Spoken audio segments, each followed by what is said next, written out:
They sold her for being too big. The cowboy picked her up and said, "You're just right for my arms."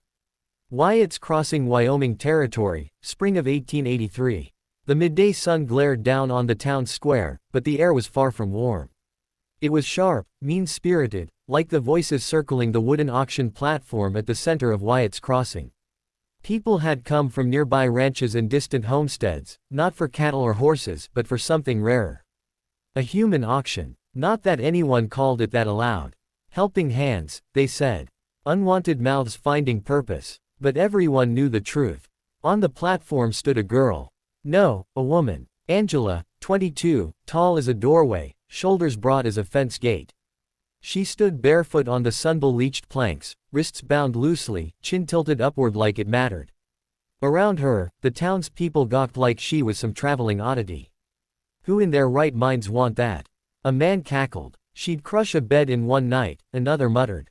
Horse-yoked snap under her weight came a third. Drunk on dust and cruelty. Angela's throat burned, not from the heat, but from swallowing every insult like it did not matter. Her family, what was left of it, had sold her to the trader for a bag of flour, a pound of lard, and a promise they would not starve. She was too big, they had said. No one would marry her. Better she work than waste. I said we'll start at 50, barked the auctioneer, Clyde Hargrove, his voice oily with impatience. $50 for a working woman big as a draft mule and just as strong. No hands rose. Angela's mind drifted. She was 8 again, lifting split logs with her father in the snowy foothills. The two of them laughing at how quickly they cleared the yard. Her strength had been a gift then. Something he admired. You're stronger than most boys, he'd say.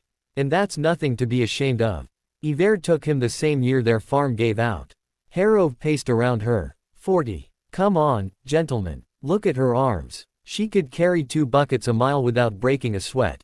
Still nothing. Angela's hands clenched. Her wrists red with rope burns, trembled, not from fear, but from humiliation. She too big to keep indoors, a woman scoffed. Probably eat more than 3 men. She'd scare the devil straight back to hell. Another Jared. The crowd laughed again. 30 then. Who will take her for 30?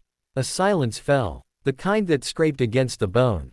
Hargrove's smile twitched. 25. Final offer. The mood soured. Folks began to murmur, shifting, ready to walk away.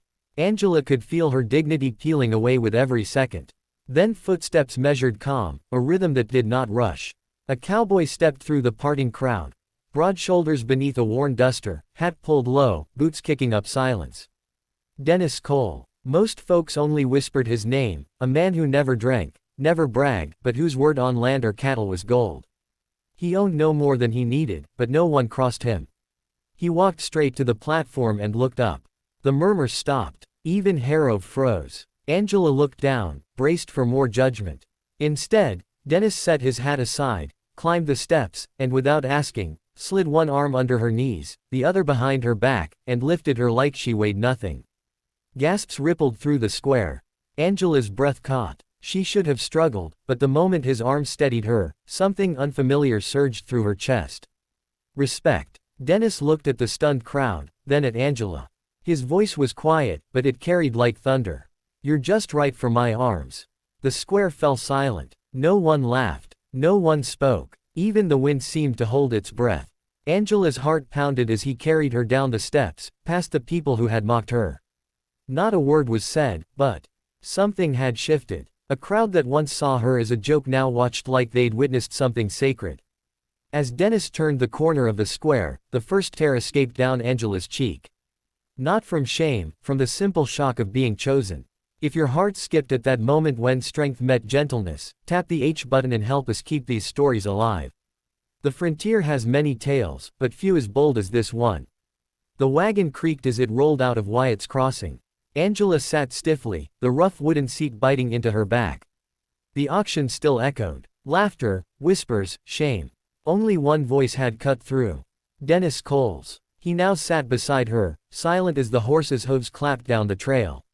You didn't have to buy me, she said. Wasn't buying, Dennis replied. Just stopping a circus. Is that what I was? A sidey-side show. He didn't answer. He reached behind the bench, pulled out a folded wool coat, and handed it to her for the rope burns.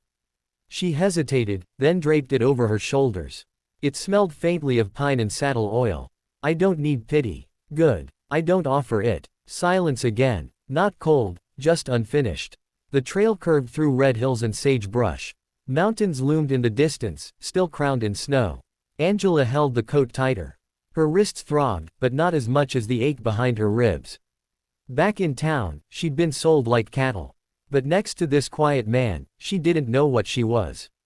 As the sun dipped lower, two riders passed on horseback. One tipped his hat, muttered, still collecting strays. Cole. Dennis didn't respond. Angela caught the tension. They know you. Everyone does. Small town. What did they say? He paused. That I don't take bribes, don't drink, don't marry for money. She blinked. That last part sounds personal. It offers. Didn't like the terms. She studied him. So you live alone. No wife, no family, and people think you're strange. He finally met her eyes. You think I'm strange, too. I think people fear what they don't understand, she said. I should know. He turned back to the trail, but his jaw eased. By twilight, the wagon rolled into a narrow canyon. Angela saw it, then tucked into the valley like a secret. Dennis's ranch. The house was modest. Wood and stone, smoke curled from the chimney, a corral stretched to the east, horses grazing quietly. No workers, no voices, just wind and creaking hinges. Angela climbed down and followed him inside. The house was simple, clean, quiet, a rifle above the hearth, books on the walls, a faded photo on the mantel. A young woman, soft eyes, windswept hair. Angela paused. Your wife. Dennis froze at the stove, kettle in hand, was going to be. He set it down, voice low. Her name was Eliza. We were coming back from visiting her mother. 5 men ambushed us. Wanted my horses. She didn't make it. Angela's breath caught. I'm sorry. She was small, he said. People said she wasn't made for ranch life, but she had fire. Wouldn't let a man speak cruel without answering back. Angela stepped closer. You still love her. He nodded once. Some things don't leave you, even if the world does. She turned. The firelight caught the bruises on her arms. Then why take me in? You barely know me. He met her eyes. Because I saw something familiar. Not in your size, in your eyes. Angela looked down, throat tight. You're not a stray, he said. You're someone the world misunderstood. So was I. Angela looked at him again, and for the first time since Wyatt's crossing, she didn't feel ashamed of who she was. Angela had never known silence like this. Not the kind that wrapped around your ears like cotton, but the kind that echoed in your chest. Dennis's ranch was peaceful. No shouting, no orders, but even freedom could feel like a strange kind of prison when you did not know what to do with it. She moved around the house carefully, trying not to knock over furniture with her elbows or shoulders. The house wasn't cramped, but it felt like it was closing in. Each morning she rose early. Habit, not desire. She chopped wood, fetched water, swept the porch.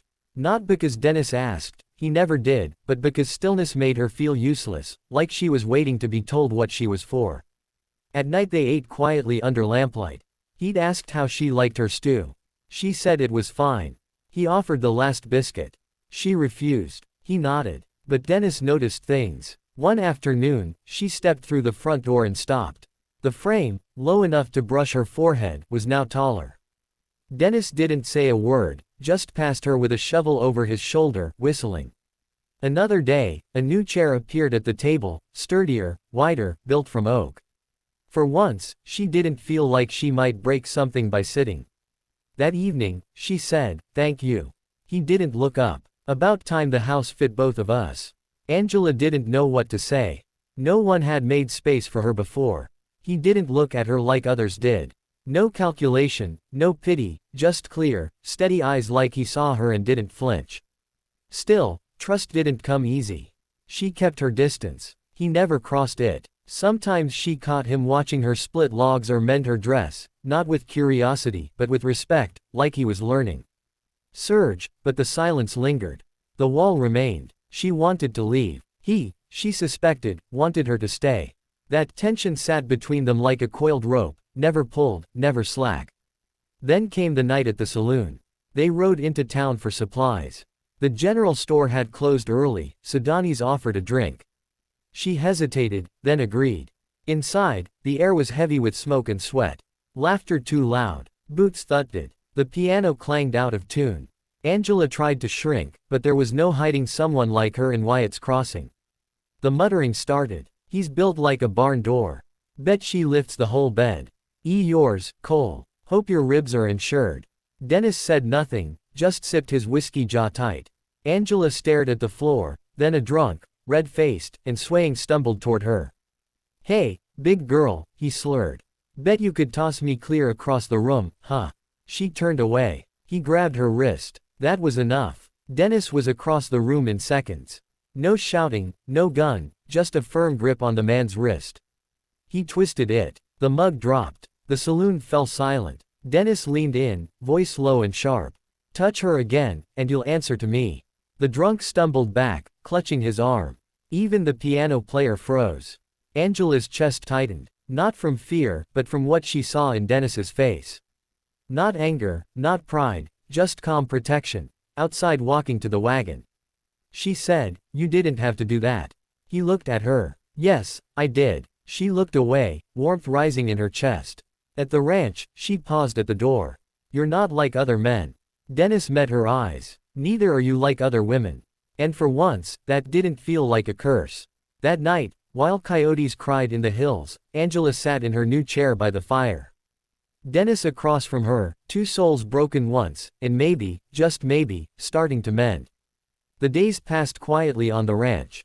Angela had started to find rhythm in the silence. Her body grew stronger again, not from punishment, but from purpose.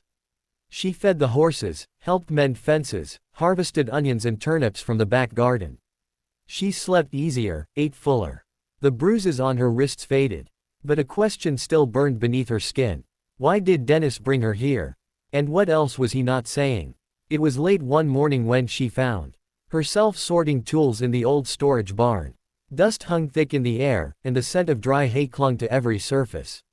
While shifting a trunk of spare nails and rope, she spotted a rolled set of parchment half tucked behind a crate. She unrolled it slowly. Blueprints, detailed plans for new paddocks, expanded fencing, irrigation lines, but what caught her eye were the notes in the margins, initials she didn't recognize, and symbols marked like boundaries. Angela squinted. None of the symbols matched a brand she'd seen on crates from the East pasture. Another matched the crest painted on wagons from a neighboring ranch, Redstone Holdings. The largest spread in 3 counties, run by a man she'd only heard of in whispers, Silas Merritt. Angela rolled up the parchment, heart beating faster. That evening, as they sat by the fire, she finally asked, who is Silas Merritt? Dennis didn't look up. He kept sharpening his knife, steady strokes against the wet stone. Well, I saw his mark on the blueprints. He paused. The knife stopped mid-stroke. After a moment, he set both blade and stone aside.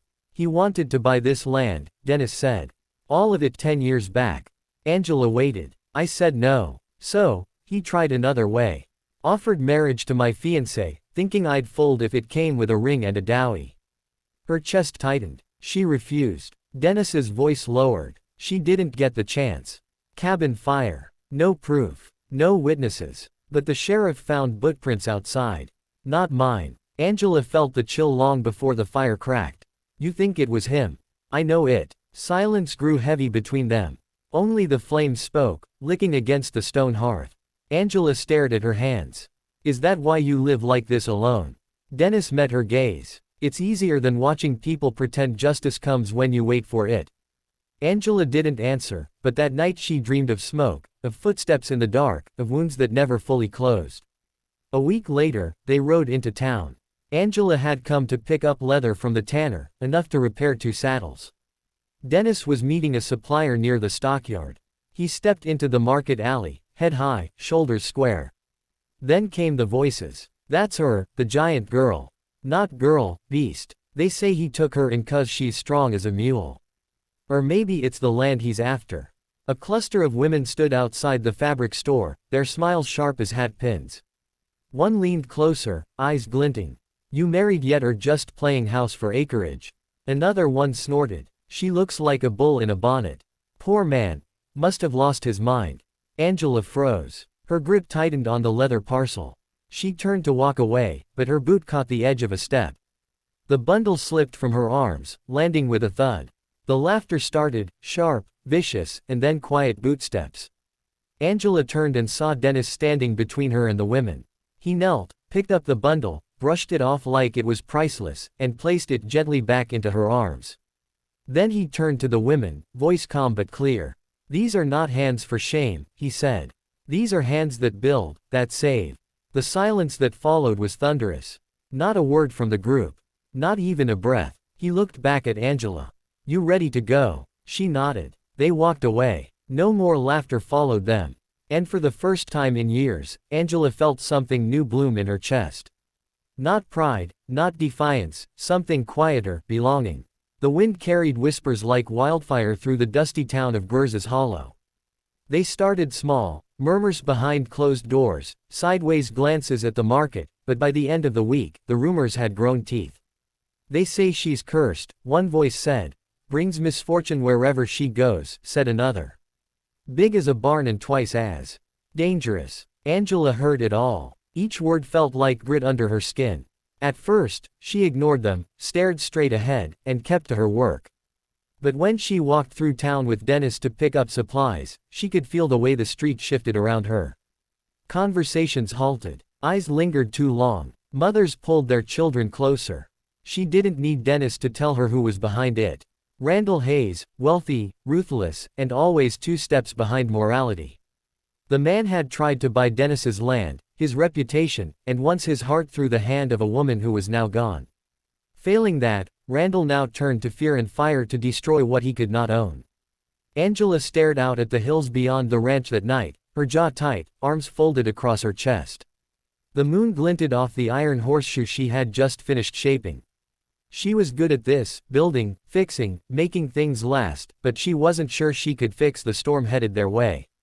Dennis stood behind her. "You're thinking about leaving," he said quietly. Angela didn't turn around. "If I go, hell have no more reason to stir the town against you. The fires will die out." "No," Dennis said firmly. "They'll just burn someone else." Angela said nothing. The next afternoon, a pair of small hands tugged at her apron. "Abigail." Angela knelt down. The girl with her tangled braids and dirt-smudged face looked up with wide, serious eyes. "I heard them talking," she whispered, "about you leaving." Angela gently tucked a strand of hair behind the girl's ear. "Maybe it's for the best." "No," Abigail said fiercely. "If you leave, they win, and I'll lose. The only person who makes me feel safe."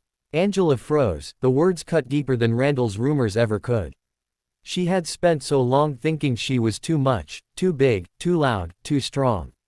But to Abigail, she wasn't too much.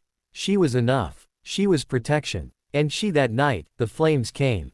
Not from gossip, but from lanterns and torches. Angela woke to the sharp scent of smoke. Through the barn window, she saw figures moving like shadows in the dark.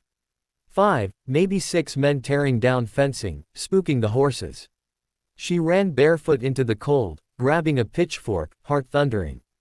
The horses inside the stable were panicked, slamming against the walls, eyes wild with terror.